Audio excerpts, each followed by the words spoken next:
לא היה ילד ועץ שהוא היה מאוד נדיר. ילד אהב לשחק בעץ ולהתנדנד עליו.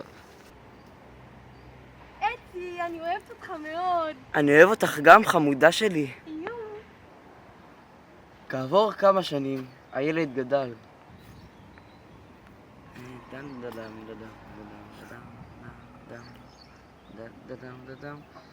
היי חמודה, מה קרה? אני צריכה כסף. יש לך קצת כסף לתת עבורי? אין לי כסף, אבל אם את רוצה לקחי את התפוחים שלי... באמת? יש.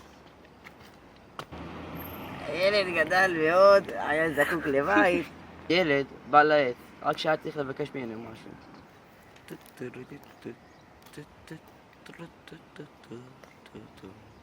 צי היקר, אוכל לבקש ממך את ענפיך? למקום מחסה?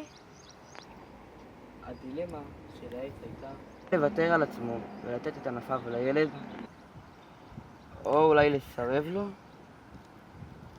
כן, קחי אותם. תודה, צי היקר.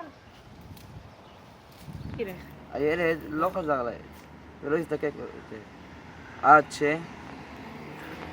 בדד לך גם תפילה אין לי בדד. צי היקר, צריכה לשבת עליך ולתפוס מקום למנוחה. כולי שבור, כולי הרוס. אם את רוצה, את תוכל לשבת על הגזע שלי. תודה לך, אצי. לא הערכתי אותך מספיק. היית הכל בשבילי. אין בעיה. הסוף.